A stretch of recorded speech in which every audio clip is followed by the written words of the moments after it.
Banyak di antara muslimin yang belum menyadari atau pura-pura tidak mau menyadarinya.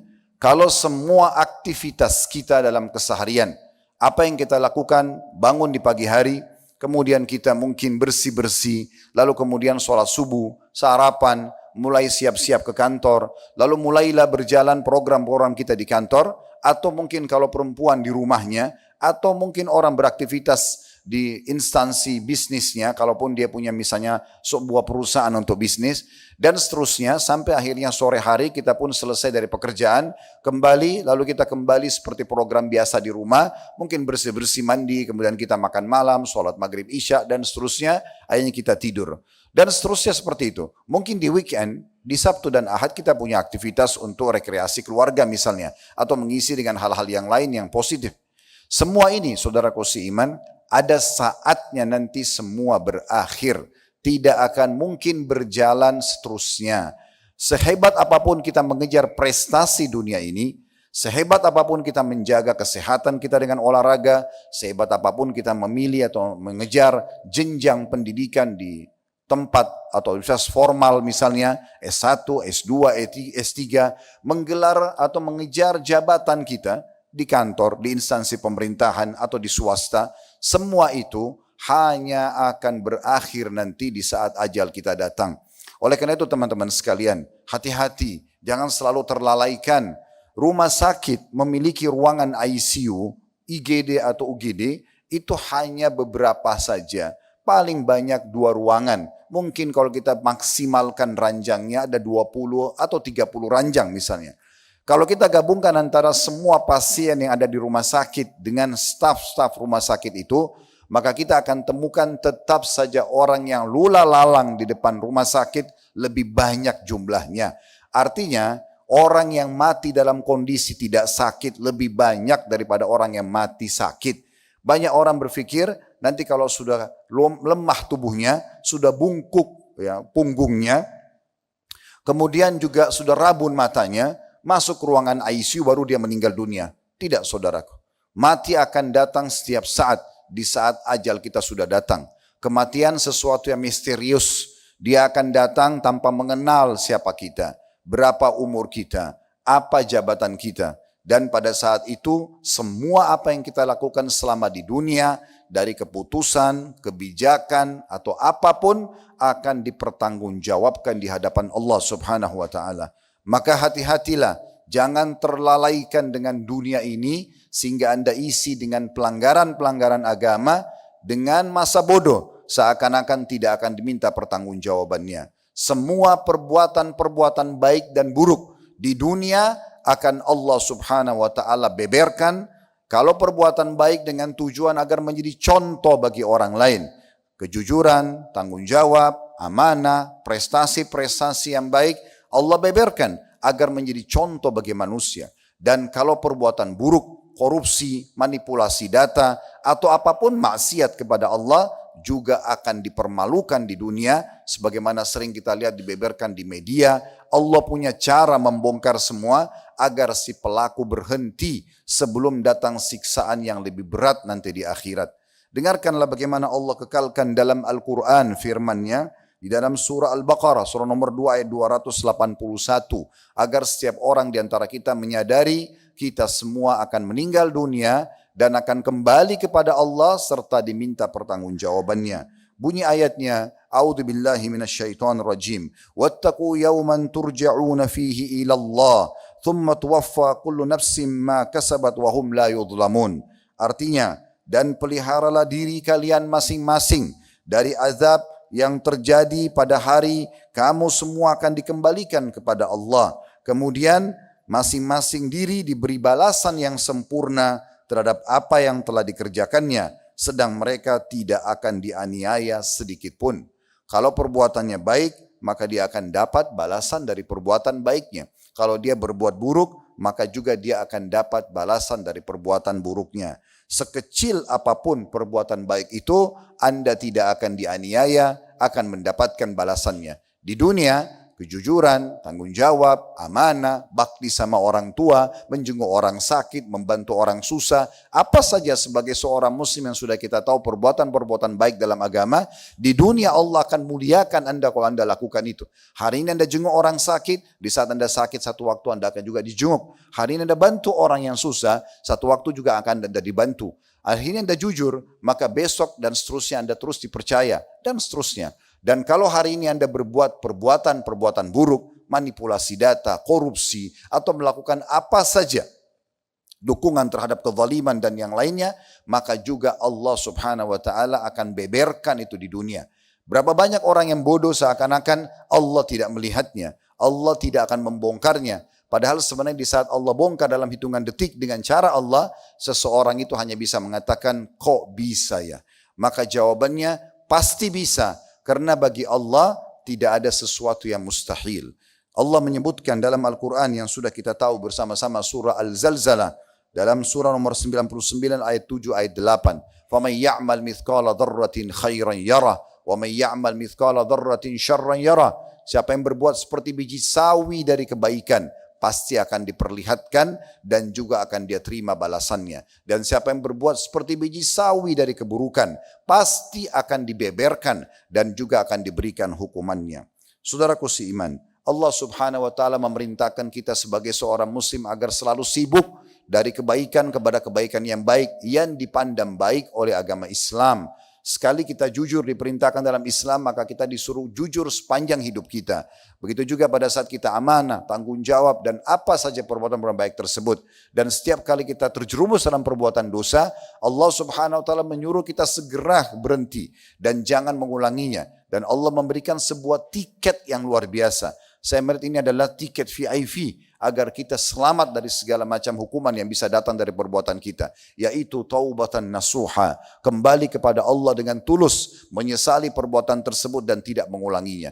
Islam menyuruh kita selalu berprestasi dan menjadi orang yang terbaik, bukan hanya sekali atau dua kali, sepanjang hidup. Sehingga di dunia kita bahagia, nama kita harum, di akhirat pun kita dapat balasan yang terbaik.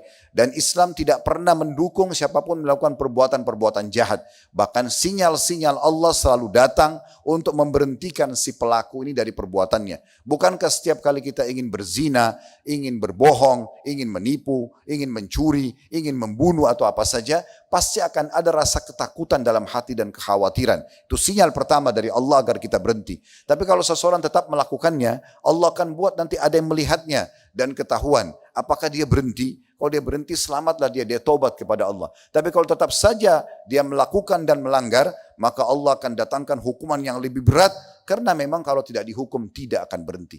Para ulama mengatakan kalau ada maling digebukin di jalanan sampai babak belur, bahkan kalau perlu sampai meninggal dunia, itu termasuk bentuk kasih sayang Allah kepada dia. Dan yakinlah saudaraku seiman, sebelum dia digebukin orang ini, sudah banyak sinyal-sinyal Allah datang kepada dia agar jangan dia melakukannya. Rasa khawatir, rasa takut, disinggung oleh istrinya, atau anak-anaknya yang ngomong, atau tetangganya, atau temannya, ada yang mengingatkan, jangan. Tapi tetap saja dia mau melanggar, maka Allah datangkan hukuman yang lebih berat untuk memberhentikan dia. Puncaknya ditangkap oleh masyarakat, digebukin. Akhirnya dia berhenti dari perbuatannya. Sebenarnya bentuk kasih sayang Allah. Karena kalau tidak seperti ini digebukin, orang seperti ini tidak mau berhenti. Akhirnya hukumannya lebih berat nanti di akhirat sana. Ingat, Allah subhanahu wa ta'ala menyuruh kita agar selalu punya persiapan dari amal-amal kebaikan. Dan meninggalkan semua keburukan. Sebagaimana Allah kekalkan dalam surah Al-Hasyr. Surah nomor 59 ayat 18. Ya ayyuhalladzina amanu taqullaha wal tanzur nafsum ma qaddamat lighad wattaqullaha innallaha khabirum bima ta'malun. Hai sekalian orang-orang yang beriman, bertakwalah kepada Allah, hanya menjadi orang-orang baik saja, jadi orang soleh saja, dan jangan menjadi orang soleh setengah-setengah. Jangan hijrah menjadi orang yang lebih taat kepada Allah setengah-setengah, sekaligus menjadi orang yang baik. Tinggalkan semua hal-hal yang buruk itu. Dan haruslah setiap jiwa itu memperhatikan apa yang telah diperbuatnya untuk hari esok nanti. Maksudnya di akhirat. Dan bertakwalah kepada Allah. Selalu patuh dan takutlah kepada Allah. Sesungguhnya Allah maha mengetahui apa yang kamu kerjakan. Nabi SAW mengingatkan kepada kita dalam hadis yang sahih. Diriwayatkan oleh Imam Muslim. Agar kita selalu menanamkan prinsip dasar keimanan. skill spiritual kita selalu diasah agar kita selalu menjadi orang yang baik sepanjang hidup kita, dan tidak boleh kita beralih kepada aktivitas yang lainnya yang buruk-buruk, dan tidak boleh juga kita berputus asa. Nabi SAW mengatakan al-mu'minul qawi khairun wa ahabbu ilallah minal mu'minul dhaif wa fi kullin khair. Orang mukmin yang punya prinsip dasar keimanan, akidah, keyakinan yang sangat kuat, amal-amal solehnya yang kuat, itu lebih baik daripada orang mukmin yang lemah, selalu menganggap remeh, mengatakan nanti saja, tidak masalah, kalaupun dihukum nanti mungkin masih bisa dimaafkan. Itu orang mukmin yang lemah. Orang mukmin yang kuat, enggak, ini enggak boleh, maka saya tidak kerjakan. Dilihat atau tidak dilihat oleh atasan, ditahu oleh tidak ditahu oleh manusia, bagi saya ada Allah yang mengawasi saya. Itu dasar keyakinan, itu orang mukmin yang kuat. Kata Nabi SAW, dan semuanya punya kebaikan selama dia orang beriman. Lalu kata Nabi SAW, ihris ala ma yanfa'uk, selalulah jaga per detik hidupmu, apa saja yang bermanfaat untukmu. Maksudnya di dunia, prestasi dunia selama tidak haram, dan juga akan dipanen balasannya dalam bentuk pahala hari kiamat nanti. Wasta'in billah wa la ta'jaz, dan selalulah minta perlindungan kepada Allah dan jangan pernah kamu putus asa. Dalam Al-Quran juga Allah SWT mengingatkan surah Al-Baqarah surah nomor 2 148 agar selalu setiap muslim bersaing satu sama yang lain dalam kebaikan-kebaikan. Potongan ayat yang sangat pendek, tapi sudah turun dari 1400 tahun yang lalu. Fastabiqul khairat, berlumba-lumba dalam kebaikan-kebaikan. Dari kejujuran-kejujuran yang selanjutnya. Dari sedekah kedermawanan selanjutnya. Dari solat ke solat selanjutnya. Dari puasa selanjutnya. Zikir, doa, baca Quran, apa saja lakukan secara kontinu dan terus menerus. Fastabiqul khairat, berlumba-lumba dalam masalah itu. Dan jangan pernah bangga dengan amal yang sudah kita kerjakan. Karena tidak ada yang tahu berapa banyak kadar pahala yang diberikan atau sudah diterima atau belum oleh Sang Pencipta Allah Subhanahu wa taala. Saudaraku seiman, Syekh Utsaimin rahimahullah menafsirkan salah satu ulama Saudi firman Allah tadi fastabiqul khairat, berlumba-lumba dalam kebaikan. Beliau mengatakan jadilah orang yang nomor satu dalam kebaikan. Jadi jangan menjadi orang nomor dua. Jangan selalu membanggakan amal orang lain. Dulu ayah saya itu selalu sholat malam. Ibu saya selalu baca Quran. Itu ayah dan ibumu saudaraku. Dia akan menerima balasannya. Bukan kamu. Kamu tidak akan dapat apapun dari amal mereka. Oh teman saya di teman kantor itu selalu jujur. Dia jujur dia akan dapat balasan. Kamunya juga perlu jujur. Jangan cuma selalu berbangga dengan amal orang lain. Benahi diri kita. Maka kita akan dapat balasannya. Ingat. Tidak akan mungkin kita akan panen pahala dari seseorang kecuali kita sendiri praktisi dari kebaikan itu dan kemudian kita ingatkan orang untuk melaksanakan hal tersebut.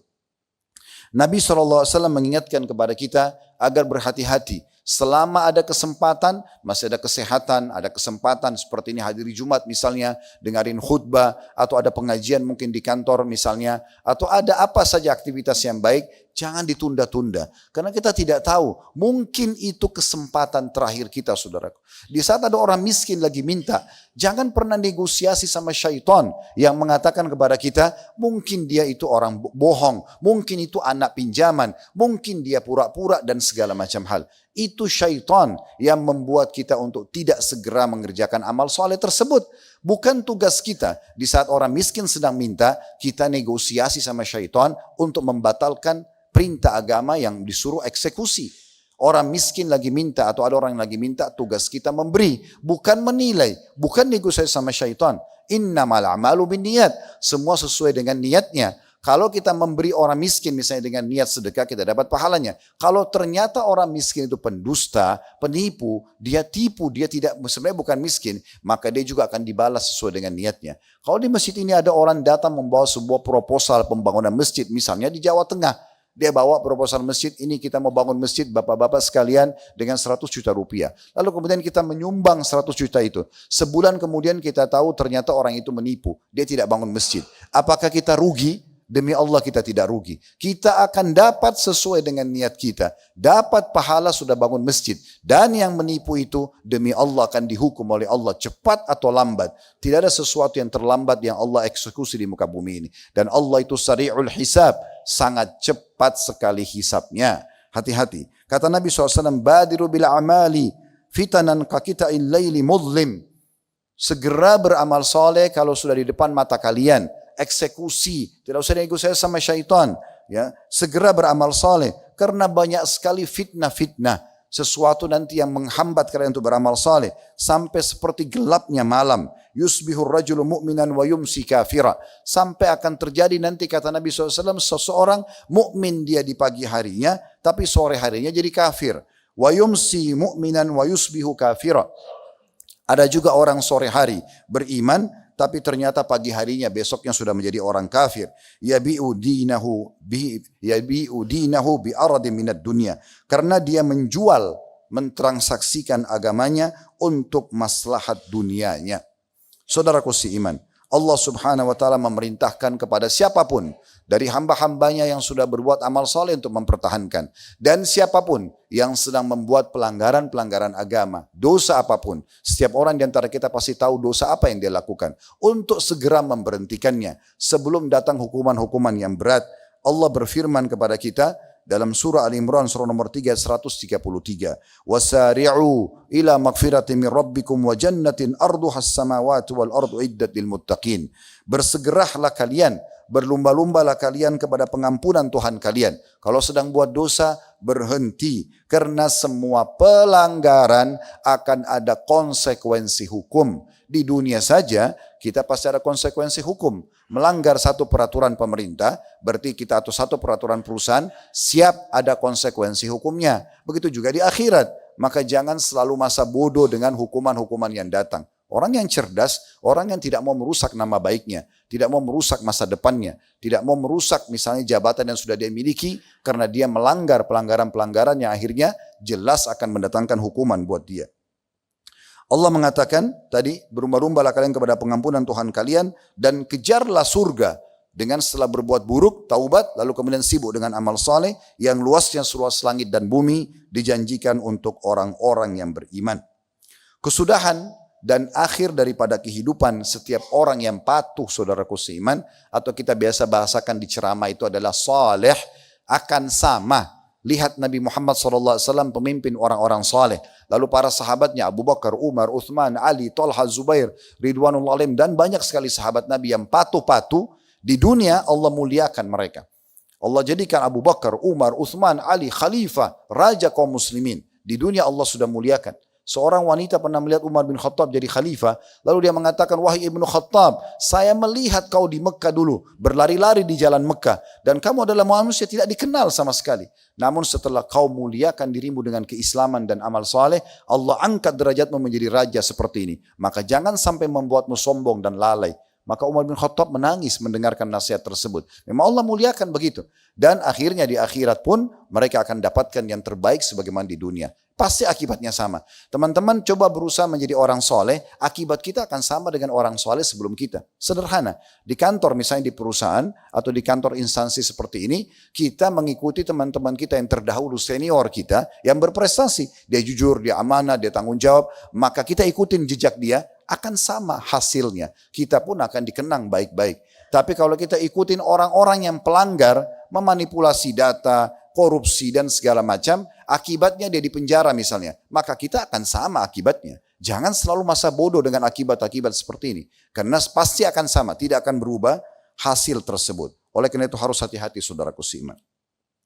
Juga dari sisi lain, kita harus memperhatikan bagaimana kesudahan orang-orang sebelum kita ya. Seperti Fir'aun, Namrud, dan banyak tokoh-tokoh manusia yang dikenal raja-raja dulu. Akibatnya apa? Sudah tidak ada lagi. Kalau Anda ke Mesir sekarang, Anda tinggal kenang Fir'aun, piramidanya, muminya, hanya itu saja. Selesai. Di dunia mereka hancur semuanya. Jadi begitu dengan meninggal, hanya dikenang namanya saja. Begitu juga dengan Abu Lahab, Abu Jahal. Dulu tuh mereka orang kaya dan tokoh masyarakat Mekah. Tapi tidak dikenang lagi. Tidak ada lagi sekarang rumahnya Abu Jahal sama Abu Lahab. Tidak ada yang mengenang. Beda dengan Abu Bakar sama Umar yang di dunia dikenang namanya harum. Dan di akhirat juga nanti akan mendapatkan yang terbaik. Mereka yang kufur kepada Allah, maksiat kepada Allah. Di dunia terhina, di akhirat juga akan terhina. Kesudahan itu akan sama. Jangan selalu tutup mata dengan hal-hal yang seperti ini. Kita perlu ketahui juga Ibnu Umar radhiyallahu anhu berkata, ini tentang prinsip dasar seorang muslim.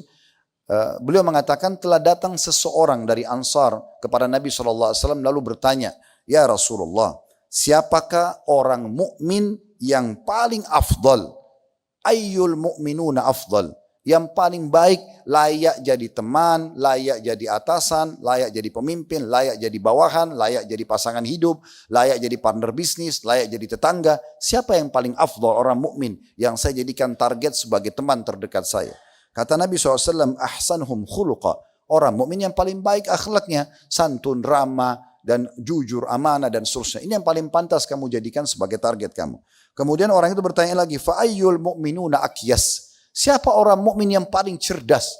Maka kata Nabi SAW, aktsaruhum lil mauti dzikra. Orang mukmin yang paling suka mengingat kematian, wa ahsanuhum lima ba'da istidada.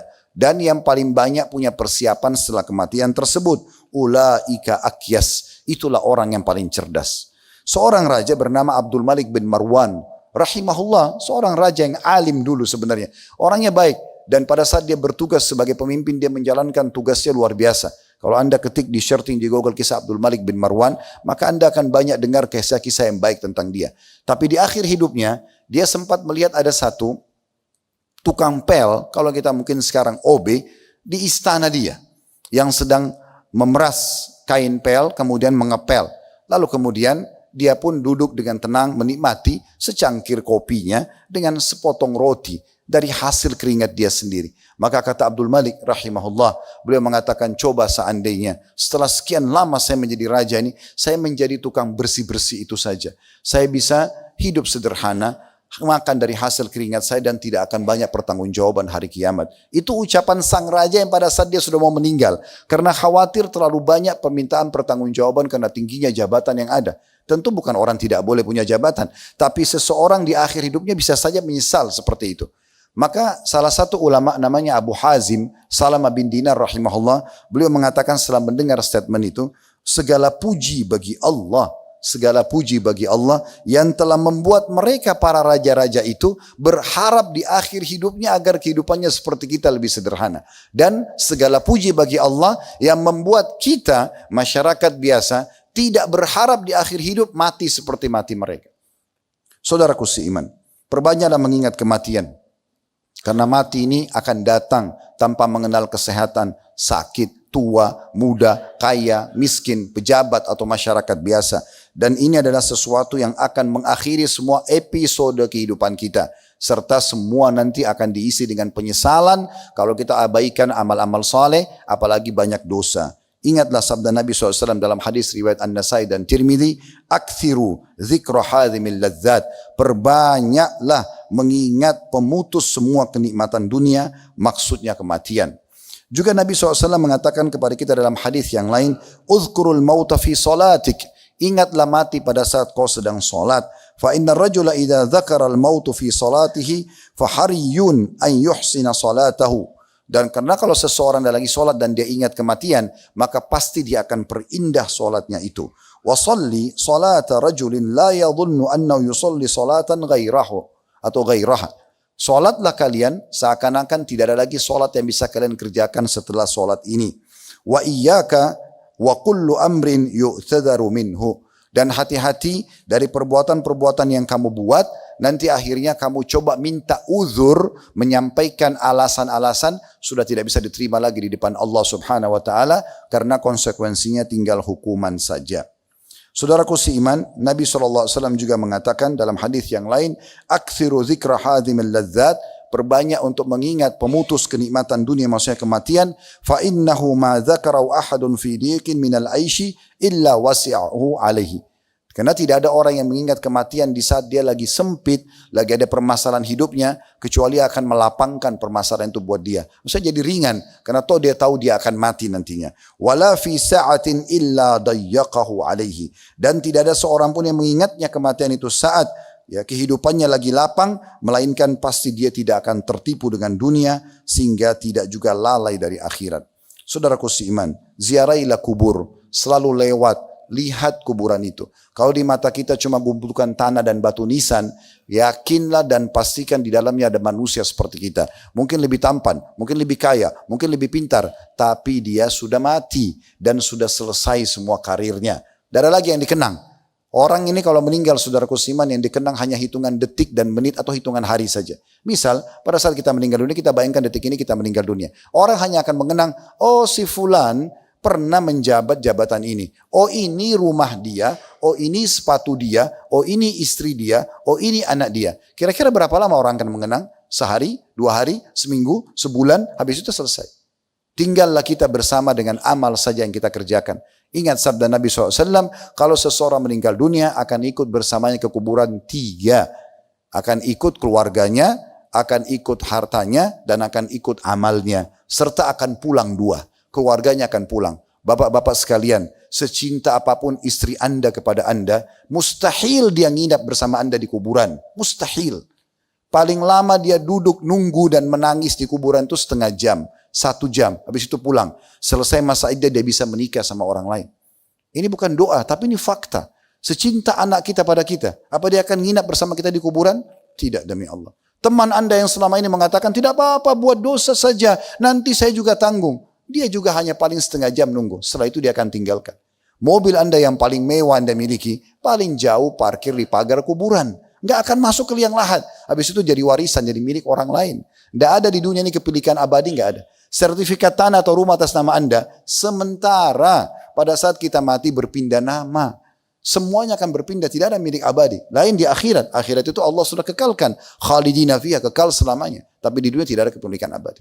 Dan kata Nabi SAW, harta dan keluarga akan pulang dan hanya tinggal amalnya. Yang selama ini Anda dengar azan, malas sholat, ada kesempatan puasa nggak mau, sedekah nggak mau, ini itu nggak mau, itu nanti akan menemani kita di kuburan. Bagaimana bisa kita lebih peduli dengan keluarga daripada amal? Dari hadis ini kita harus ambil pelajaran, harus lebih peduli dengan amal kita daripada keluarga kita. Sebagaimana bapak-bapak sibuk mencari nafkah untuk keluarga, maka sibuklah juga memperbanyak amal buat diri kita sendiri. Karena keluarga akan kita tinggalkan, tapi amal itu akan bersama dengan kita, saudaraku seiman. Sebagai penutup, ada satu kisah yang unik. Rabi' ibn Huthaim rahimahullah, seorang ulama dulu, beliau beliau pernah membuat liang lahat di belakang rumahnya. Sebagai ijtihad atau upaya pribadi. Dia gali liang lahat di kuburan, di belakang rumahnya, kemudian di malam hari dia masuk ke dalam liang lahat yang 1 kali 2 meter, yang mirip seperti liang lahat kuburan. Tapi ini bukan untuk dia dikubur sebenarnya. Dia cuma buat untuk introspeksi diri sendiri. Dia masuk, kemudian dia duduk di situ malam hari. Beberapa menit saja dia duduk. Kemudian sambil dia mengulang-ulangi firman Allah Subhanahu wa taala, ya Allah kekalkan dalam surah Al-Mu'minun, surah nomor 23 ayat 99 sampai ayat 100. Ini menggambarkan tentang bagaimana nanti orang kalau meninggal pas lihat malaikat maut, orang-orang kafir, orang munafik, orang musyrik, orang yang banyak dosa tidak sempat taubat kepada Allah akan menyesal. Ini Allah sudah turunkan dari 1400 tahun yang lalu. Qala rabbirji'un. Orang-orang ini yang mati tidak punya amal saleh atau dalam kondisi tidak beriman kepada Allah, mereka mengatakan, wahai Tuhanku, kembalikanlah aku di dunia. La'alli amalu salihan fima tarakt, agar aku sempat mengerjakan amal saleh yang aku sia-siakan. Maka tidak ada gunanya. Rabi' ibn Huthaim lalu membaca ayat ini mengulang-ulangi sambil mengatakan, wahai Rabi', sadarlah, tidak akan ada orang yang bisa mengerjakan amalmu, maka beramallah sebelum kau menyesal. Oleh karena itu teman-teman sekalian, harus kita sadari baik-baik, dan juga nasihat kami yang terakhir buat diri kami terlebih dahulu, baru bapak-bapak sekalian, yaitu kalau seandainya di detik ini, di waktu ini, ada salah satu mayit dari kuburan dihidupkan oleh Allah Subhanahu wa taala, lalu diberikan pilihan, apa yang akan kamu lakukan? Sekarang kamu masih dikasih oleh Allah umur setengah jam hidup. Apakah dia akan kembali ke makanan favoritnya? Apakah dia akan kembali meeting miliaran rupiah? Apakah dia akan kembali lagi mengejar prestasi atau jabatannya di dunia? Demi Allah tidak, teman-teman. Dia akan melakukan setengah jam itu memaksimalkan agar dia bisa mengerjakan amal yang paling bisa membantu dia selamat di akhirat sana, atau dia melakukan taubat agar dosanya tidak akan mendatangkan hukuman untuk dia. Oleh karena itu jangan tunggu waktu itu, karena setiap saat kita bisa meninggal dunia. Saya pun berdiri di mimbar ini, bisa saja tiba-tiba saya lihat malaikat maut di ujung masjid ini, kemudian merenggut nyawa saya. Orang hanya mengenang Khalid Basalamah pernah ceramah. Bapak-bapak juga sama. Tidak selamanya orang bisa hidup abadi di muka bumi ini. Maka semua akan ada pertanggungjawaban. Oleh karena itu hati-hati saudaraku seiman. Aqulu qauli hadza, saya sudah mengucapkan perkataan saya ini, wa astaghfirullah li wa lakum, dan saya beristighfar kepada Allah atas semua dosa-dosa dan mengajak jemaah istighfar kepada Allah. Fastaghfiruhu innahu wal ghafurur rahim. Beristighfar kepada yang, karena dia Maha Pengampun juga Maha Pengasih. Alhamdulillah wassalatu wassalamu ala Rasulillah. Segala puji dan puja kehadirat Allah Subhanahu wa taala, juga salawat dan taslim kepada Nabi besar Muhammad sallallahu alaihi wa alihi wa sahbihi wasallam. Hari ini hari Jumat, salah satu hari pilihan Allah Subhanahu wa taala untuk umat Muhammad sallallahu alaihi wasallam. Sebagaimana Nabi Muhammad SAW mengatakan, Yahudi telah memilih hari Sabtu sebagai hari mereka, Nasrani hari Ahad, dan Allah memberikan aku hidayah atau petunjuk untuk memilih hari Jumat. Ini adalah hari yang terbaik, hari diciptakan Adam alaihissalam, hari dimasukkan ke dalam surga, hari diturunkan ke bumi, dan hari juga diwafatkan, dan tidak akan terjadi kiamat kecuali hari Jumat. Dan di hari Jumat seperti ini ada waktu mustajab, diijabah setiap orang muslim yang berdoa. Dan ada dua buah riwayat yang masyhur. Yang pertama kata Nabi SAW, Jumat ada 12 waktu, maksudnya 12 jam, dari azan subuh sampai azan maghrib. Tidak ada seorang muslim yang berdoa di waktu itu kecuali diijabah. Dan perbanyaklah doa selepas asar sampai terbenam matahari. Lalu Nabi SAW berikan isyarat dengan tangan beliau, seakan-akan waktunya sangat sedikit.